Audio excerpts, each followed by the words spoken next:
Wa yajuzu jeung meunang naon isti'malu ina'i ghairihima nyuprih make wawadahan salianti itu zahab jeung fiddah ay ghairi zahabi tegesna salianti emas wal fiddati jeung perak minal awani nyatana tina pirang-pirang wawadahan an nafisati anu alus itu awan kaina iyaquti sapertikeun wawadahan tina mutiara wa yarumu jeung haram naon al ina'u wawadahan al musabbabu anu ditambal itu ina bi dhabbati fiddatin ku tambalan perak kabiratin anu gede itu dhabbah urpan cek urup tizainatin karena pikeun papaes atau lizinatin karena pikeun papaes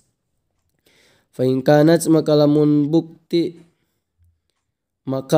bukti itu musabbab kabiratan eta anu gede lihajatin karena pikeun pangabutuh jaza tah meunang itu isti'mal ma'al karohati sartana makruh au sogiratan atawa eta gede au sogiratan atawa eta anu leutik urpan cek urup lizinatin pikeun papaes kurihat tah dimakruhkeun itu sogiroh au lihajatin atawa karna pangabutuh fala tukrohu maka teu dimakruhkeun itu sogiroh. Amma dhabtu dzahabi anapun ari anu ditambal ku emas fatahrumu maka eta haram itu dhabbatu dzahab atau dhabtu dzahab mutlaqon barina mutlak kama sapertikeun perkara sahaha anu parantos nyohehkeun hu kana itu ma saha an-Nawawi Imam Nawawi. Faslun ari ieu eta hiji pasal.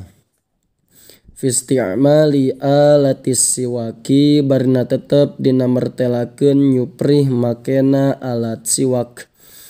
Wa huwa jeung ari itu siwak min sunanil wudu'i eta tetep tina sawareh pirang-pirang pasunatan dina wudu. Wa yutlaku jeung dibahasakeun na siwaku siwak edon deui ada manetepan kana perkara. Yustaku anu dipake siwak naon bihi itu ma min arokin nyatana tina kai arok wa nawihi jeung liantina atawa umpamana itu arok. Wasiwaku jeung ari siwak musahabun eta anu disunatkeun fi kulli halin dina saban-saban tingkah wala yukrohu jeung teu dimakruhkeun itu siwak tangzihan kalawan makruh tangzih. Makruh tangzih teh makruh tapi lamun dipigawe ku urang teu mantak jadi doraka.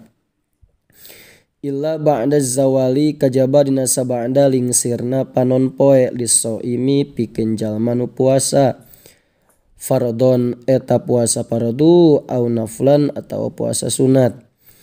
Watazulu jeung leungit non al karohatu pamakruhanana atawa kamakruhanana bi ghurubi syamsi kusabab surupna panon poe. Waqtaro jeung parantos milih saha Nawawi Imam Nawawi adamal karohati kana teu ayana makruh mutlaqon barina mutlak wa huwa jeung ari itu siwak ayis siwaku tegasna siwak fi thalathati mawadhi'a dina tilu pirang-pirang tempat. Asyaddu eta leuwih banget naonana istihbaban pasunatanana min ghairiha tinimang liantina itu salasa. Aduha ari anu kahijina itu salasa eta inda taghayyuril fammi tetep dina nalika barobahna cangkem min azmin tina lantaran repeh qila dicarioskeun naon huwa sukutun lafad. Huwa ari itu azmun eta sukutun repeh tawilun anu lila. Waqila jeung diucapkeun naon tarkul akli lafad tarkul akli. Ari itu azmun tarkul akli eta tinggalna barang dahar. Wa inna maqala jeung pastina ngucap musannif wa ghairihi kana lafad wa ghairihi jeung liantina itu azmun.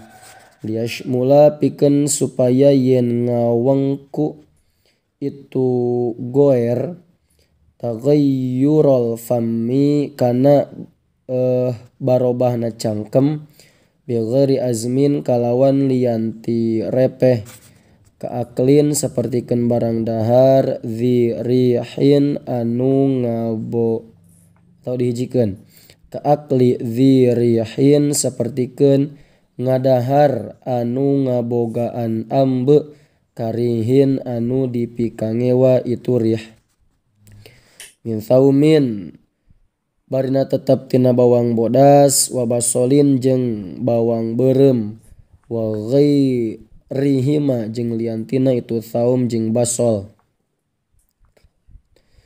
Wasani jeung anu kaduana eta indal qiyami tetep dina nalika hudang ayil istiqadhi tegesna dina nalika nyaring minan naumi tina sare. Wasalitu jeung ari nu katiluna eta indal qiyami tetep dina nalika nangtung ila sholati kana rek migawe salat. Fardon eta fardu au naflan atawa sunat.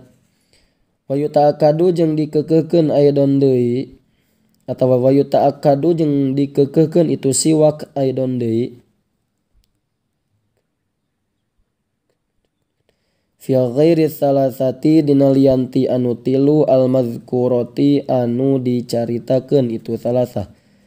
Mimma barna tetep tina perkara huwa anu ari itu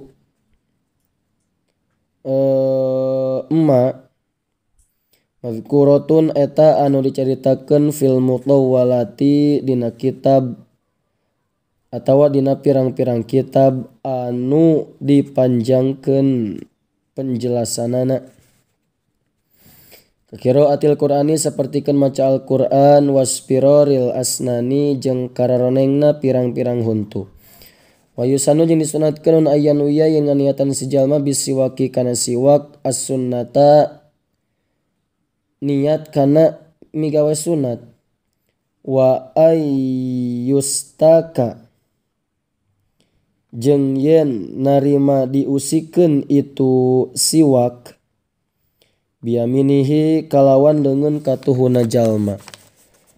Wa bada'a jeung mimitian jalma bil janibi kana gigir al aimani anu beulah katuhu itu janib min fammihi nyatana tina cangkemna jalma. Wa ayyamurra jeung ngaliwatkeun jalma hu kana itu siwak ala saqfi halqihi kana lalangit beulah ti koro saqfi halqihi eta si jalma imroron barina atawa kalawan bolak-balik latifan anu alon-alon itu imror wa ala karosyi adrosihi jeung tepan kana pirang-pirang gugusi carehamna si jalma.